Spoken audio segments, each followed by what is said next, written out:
Hello everyone, welcome back. In this segment of lecture, I will tell you how to simply draw and understand the significance of the energy band diagram of a semiconductor. See this diagram. What you can see here, the innermost orbit is consisted of 2 electrons. Why? By using this equation, the 2 into n square, that is 2, if we put n equal to 1, then it will give us 2 into 1, that is 2. That is, in the innermost orbit there will be 2 electrons. Then if we put n equal to 2, we will have 8. That is, in the second orbit there will be 8 electrons, and the remaining 4 will be, as there are 14 total electrons can be there in the total in all the orbits as a whole. And in the center, at the center you can see the nucleus. What is a nucleus? A nucleus is consisted of neutron and proton. Neutron is neutrally charged and proton is positively charged. So obviously there will be a force of attraction between the positively charged nucleus and the negatively charged electrons. In the outermost orbit, there will be 4 remaining electrons.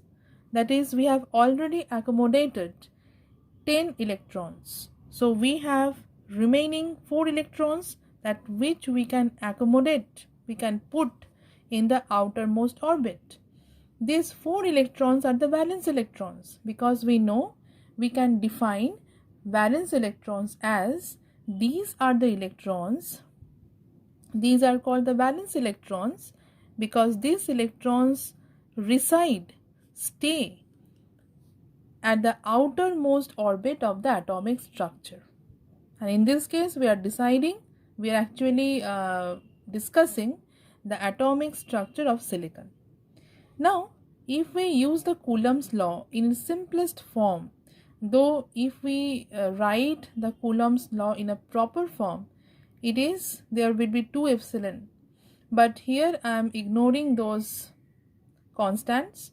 I am just using the simplest form of the law, that is Coulomb's law, that is Q1 Q2 by R square. Q1 is, we can consider it is the positive charge, and Q2 is the negatively charged electrons. So there will be a force of attraction because they are oppositely charged, and R is the radius of these circles. That is, as we are going outward, if we consider this radius R1, if we consider this radius R2, and if we consider this radius R3, then obviously as we are going out, that is, if we consider this first orbit, the force of attraction will be very large. If we go to the second orbit, the force of attraction decreases, and if we go to the outermost orbit, the force of attraction further decreases. So as the force of attraction, that is, if the force is actually decreasing, that is, we can easily detach these electrons. If we put some energy, if we put some force on these valence electrons, we can detach them, we can separate them from this orbit, and after separation these electrons will become free electrons. And as you know, the only free electrons can participate in the current conduction process. So if there will be no free electrons, there will be no current flow. So we can simply write current equal to free electron, number of the free electrons flowing per unit time. Now we can write this one, that is force of attraction between the positively charged nucleus and the electrons will decrease as the distance between them increases. That is, as the value of the radius, that is R, increases, the force of attraction will decrease. Now let us see this picture. Here you can see all the atoms together. That is, we cannot draw all the atoms inside the silicon because silicon is a solid and it is consisted of so many atoms, lakhs and lakhs of atoms together. We cannot draw it on this paper. So here all the circular circles you are seeing, all are atoms and all are bounded with each other. Okay, the spacing between the atoms is called interatomic spacing, and here they are bounded together by the covalent bonds. I have told you in my previous lecture. Now this whole thing you are seeing here is like a network. It's like a badminton net. You can see it's like a badminton net. At the intersection there are atoms. Okay, so this whole network is called a lattice. Okay, now why the valence electrons are so important? Because only the valence electrons can become free if we apply small amount of energy. Because if we want to detach the inner electrons, not the valence electrons, we require more energy. So if we want to detach, if we want to separate these valence electrons, we have to apply a small amount of energy. That energy may be in the form of light, may be in the form of temperature, or may be in the form of electric field. Now let us see how we can simply draw the energy band diagram. First you have to draw a y-axis. This is energy axis. You can write E.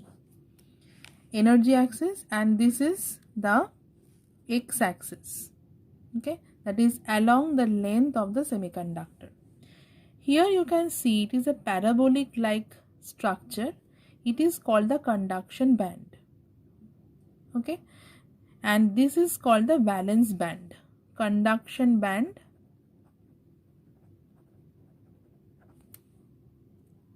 and valence band.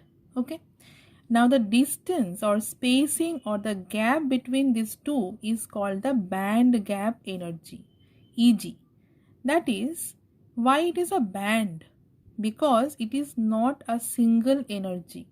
It is consisted of so many energy levels together, and the energy levels are spaced so closely spaced energy levels. And if you put energy levels together like strings we tied in our hands, if we place all the strings together, it forms a band, right? So in this case it is forming a conduction band because there are so many energy levels, and the shape is like a parabola. And here also the shape is like a parabola, and here also so many energy levels. These are the graphical plot of the energy.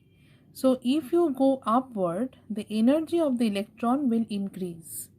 This whole valence band represent the energy of the valence electrons, and this conduction band represent the energy of the electrons which are free or becoming free. That is, if we apply a small amount of energy to the electron residing here, it will go upward into the conduction band. Okay, and if we apply more energy, and if the energy will go beyond this vacuum level, then the electron will become completely free.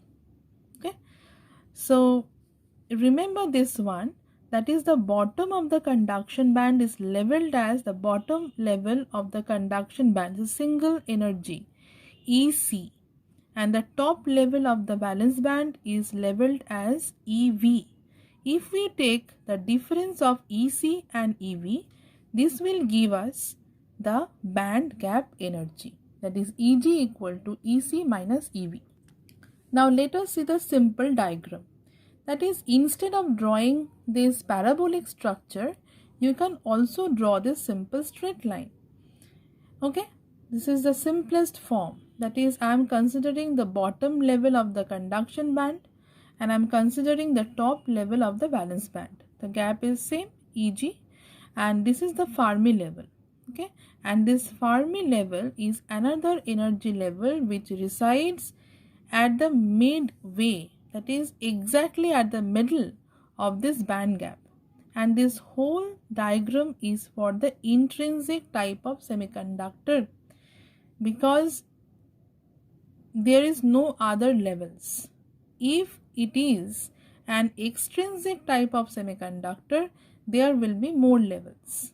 Okay, there will be donor level, there will be acceptor level. That thing is something different, and the position of the Fermi level will also vary.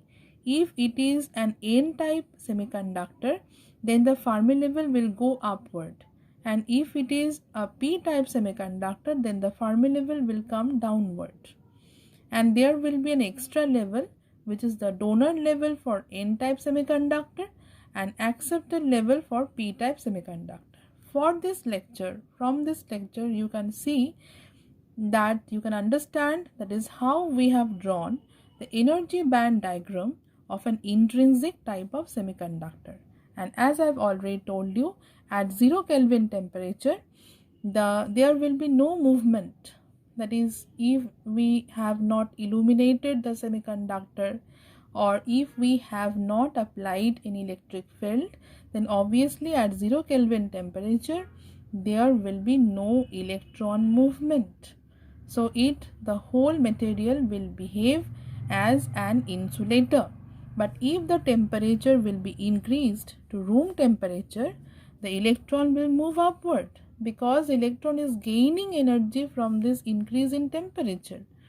And if we apply an energy E equal to h nu, h is the Planck's constant, nu is a frequency, is equal to Eg. That is, if we are applying an amount of energy which is equal to the band gap energy, then obviously the electron will transit from here to here. And if we apply an energy which is greater than Eg, then obviously it will go deeper into the conduction band. So depending on the amount of energy, the movement will be caused. So this is simply the process, that is how we can draw an energy band diagram of a semiconductor.